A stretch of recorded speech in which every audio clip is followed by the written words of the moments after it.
माँ भारती को प्रणाम करता हूँ, सभी को राम राम। आगे क्लास में चलने से पहले मैं आपको एक चीज बताने चाहता हूँ। आपके पास में बम्पर वैकेंसियां हैं, आपके पास में गोल्डन चांस है 2024 में। थोड़ी सी अगर आप मेहनत कर लेते हैं तो आपको जो मिलनी बहुत आसान और कंफर्म है, ठीक है। क्योंकि बम्पर वैकेंसियां डीएसएसबी, यूपी पुलिस और भी अदर्स वैकेंसी आई हुई हैं। उसके लिए मैं एक अलग आपको वीडियो बना के दूंगा, उसकी एलिजिबिलिटी क्या है, ठीक है। सारी चीज की मैं आपको अभी दूंगा आज की क्लास में। एक वीडियो मैं उसकी अलग से बना के डालूंगा। तो पहले आज हम बात करते हैं आपका सोलर सिस्टम की। सोलर सिस्टम यानी कि ब्रह्मांड की बात करते हैं। आप ब्रह्मांड की बात करेंगे तो जैसे आपका एक परिवार होता है वैसे ही ब्रह्मांड में बहुत सारे परिवार हैं। उनमें से एक परिवार है जिसमें अर्थ बिलोंग करती है, यानी कि अर्थ हम बिलोंग करते हैं। तो हमारा जो परिवार है उसको बोलते हैं आपका मिल्की वे, ठीक है ना। या आपसे कोई क्वेश्चन पूछे कि पृथ्वी जो है वो कौन से सिस्टम में, सोलर सिस्टम में एग्जिस्ट करती है, तो वो क्या है आपका मिल्की वे, उसका नाम है मिल्की वे। पृथ्वी जो है मिल्की वे में, यानी कि हम जो है वो किस में है आपका मिल्की वे में। अब इसकी हम बात करें तो यहां पे हमें बात करेंगे आपका 8 ग्रह की बात करेंगे। 8 ग्रह हैं हमारे पास में, ठीक है ना। पहले 9 थे लेकिन अब फिलहाल में कितने हैं 8। हम 8 ग्रह की बात करेंगे। अब देखिए इसमें क्या है, ग्रह, ग्रह किसको कहेंगे, यानी कि सैटेलाइट किसको कहेंगे। एक आपका ग्रह होते हैं, एक होते हैं उपग्रह। ग्रह यानी कि आपका प्लेनेट और उपग्रह यानी कि आपका सैटेलाइट, ठीक है। ग्रह जो हैं वो क्या होते हैं, किसी सेंटर पॉइंट के चारों ओर घूमते हैं एक निश्चित ट्रैक पर, जिसको बोलते हैं ऑर्बिट। जो निश्चित ट्रैक है, ये आप देख रहे हैं ये वाले ट्रैक, ये क्या है, ये ऑर्बिट है जो सूर्य के चारों ओर है, ठीक है। तो हर ग्रह सूर्य के चारों ओर क्या करेगा, एक चक्कर लगाएगा, जिसको बोलते हैं आपका रेवोल्यूशन, यानी कि परिक्रमण। तो सूर्य के चारों ओर घूमना उसको बोलते हैं परिक्रमण, परिक्रमा करना, ठीक है, यानी कि आपका रेवोल्यूशन, उसको बोलते हैं रेवोल्यूशन। तो अर्थ में भी दो आपका मूवमेंट होती है। अर्थ भी क्या करती है, सूर्य के चारों ओर घूमती है, जिसको बोलते हैं हम आपका अर्थ रेवोल्यूशन। इसी के आधार पे आपका दिन और रात बनते हैं, सॉरी दिन और रात नहीं बनते, इसके आधार पे आपका क्या बनेंगे, मौसम परिवर्तन, वर्ष बनेंगे, ठीक है। और दिन और रात में क्या चेंजिंग आएगी वो भी इसी के ऊपर डिपेंड करती है कि कभी आपका दिन बड़ी होती है, कभी रात बड़ी होती है। तो ये सब इसी के ऊपर डिपेंड करता है कि सूर्य के चारों ओर जो घूम रही हैं। तो सूर्य क्या है, जो सन है वो क्या है आपका सौर परिवार का क्या है, केंद्र है, सेंटर पॉइंट है। तो आपसे क्वेश्चन पूछा जाएगा कि हमारे सौर परिवार का सेंटर केंद्र क्या है, तो वो आपका क्या है, सन। तो सन के चारों ओर, सूर्य के चारों ओर हर ग्रह क्या करता है, घूमता है।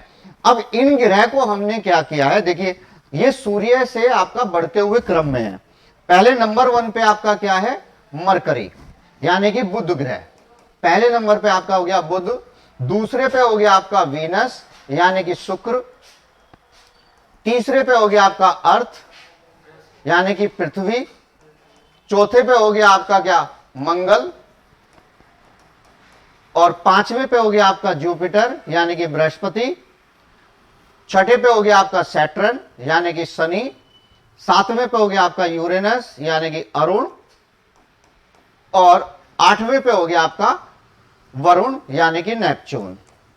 और इसको अब हम जो है प्लूटो को ग्रह की श्रेणी में नहीं रखते, ठीक है। इसके हम बाद में बात करेंगे क्यों नहीं रखते।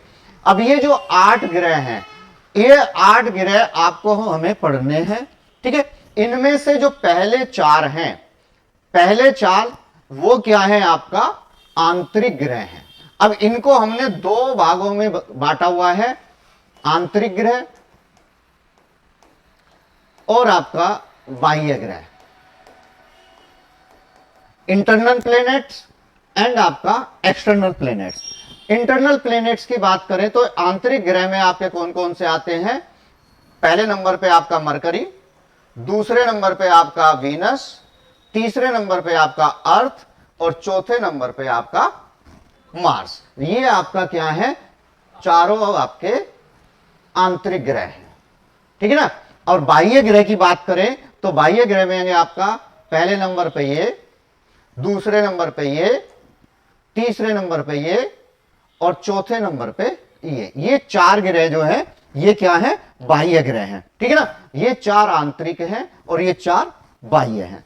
अब इनको आंतरिक ग्रह और बाह्य ग्रह में कैसे कैटेगराइज किया गया है इसको समझ लीजिएगा। ये नहीं है कि 8 है तो मैंने 4 इधर बांट दिए 4 इधर बांट दिए, नहीं, वो वाली कहानी असरानी वाली कि आधे व्यक्ति इधर जाओ और आधे इधर जाओ, बाकी मेरे पीछे आ जाओ। ये नहीं है कि 4 इधर दे दिए 4 इधर दे दिए, नहीं, इनके लिए कुछ कैटेगरी कुछ डिवाइड की गई है, इनके लिए कुछ क्राइटेरिया रखा गया है।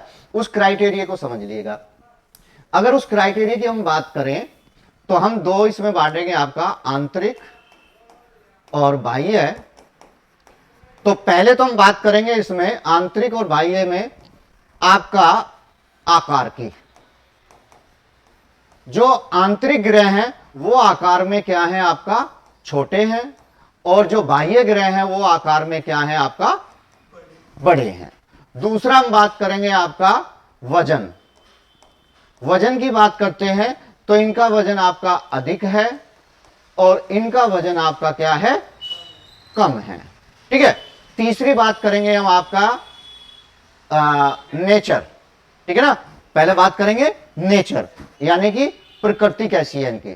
प्रकृति की बात करते हैं तो ये आपका ठोस है और ये आपका क्या है, गैस है, ये गैसीय है।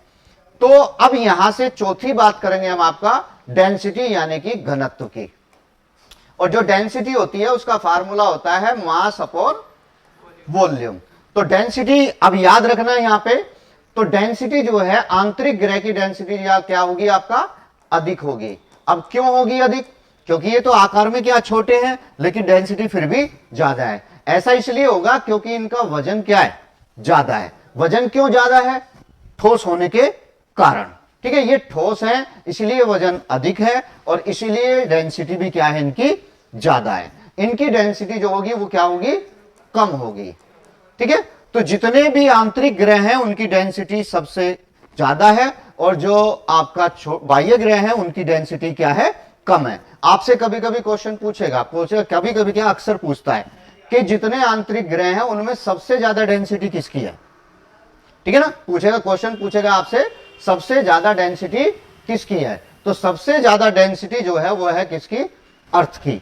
अर्थ की डेंसिटी है आपका 5.5 ग्राम पर सेंटीमीटर क्यूब, यानी कि अर्थ की मिट्टी का 1 सेंटीमीटर क्यूब का अगर आप टुकड़ा लेते हैं तो उसका जो एवरेज वजन आएगा वो कितना होगा, आपका 5.5 ग्राम। और सबसे कम जो डेंसिटी है वो बाह्य ग्रह की है। सबसे कम डेंसिटी किसकी है, आपका सैटर्न की, ठीक है। सबसे कम है आपका सैटर्न की 0.3 ग्राम पर सेंटीमीटर क्यूब। तो सबसे अधिक डेंसिटी आपका अर्थ की है और सबसे कम डेंसिटी आपका किसकी है, सैटर्न की। इसीलिए आप कह सकते हैं सबसे ज्यादा वजन वाला ग्रह जो है वो कौन है, पृथ्वी है, और सबसे कम वजन वाला जो ग्रह है वो कौन है, आपका सैटर्न है।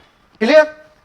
तो इनके आधार पे हमने जो है इनको बांटा हुआ है आंतरिक ग्रह और बाह्य ग्रह। अब एक चीज और, एक होते हैं आपका क्षुद्र ग्रह, क्षुद्र ग्रह यानी कि एस्ट्रॉइड।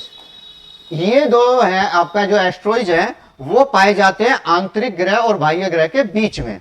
अब आंतरिक ग्रह कहां खत्म हो रहे हैं, मार्स पे, और बाह्य ग्रह कहां से शुरू हो रहा है, जुपिटर से। तो क्षुद्र ग्रह कहां पाए जाएंगे, क्वेश्चन आपसे पूछेगा क्षुद्र ग्रह कहां पाए जाते हैं। तो क्षुद्र ग्रह पाए जाते हैं आपका कहां, मंगल और बृहस्पति के बीच में। तो ये क्षुद्र ग्रह आपको मिलेंगे आपका मंगल और बृहस्पति के बीच में, ठीक है। तो क्वेश्चन आपसे पूछा, एक क्वेश्चन और पूछता है इसमें, ऐसा कौन सा क्षुद्र ग्रह है जिसको हम विदाउट पेरिस्कोप देख सकते हैं, यानी कि नग्न आंखों से देख सकते हैं। तो उसका नाम है फोरवेस्टा। ये एक ऐसा क्षुद्र ग्रह है, एस्ट्रॉइड है, जिसको हम विदाउट पेरिस्कोप के देख सकते हैं, यानी कि हम इसको नग्न आंखों से देख सकते हैं, ठीक है ना। तो ये आपका आंतरिक ग्रह हो गए, बाह्य ग्रह हो गए। अब इनमें से आपको क्या याद रखना है, एक चीज और याद रखनी है कि ये जितने भी ग्रह हैं आपके पास में 8, उनमें से मरकरी और वीनस दो ग्रह ऐसे हैं जिनके पास में कोई भी उपग्रह नहीं है।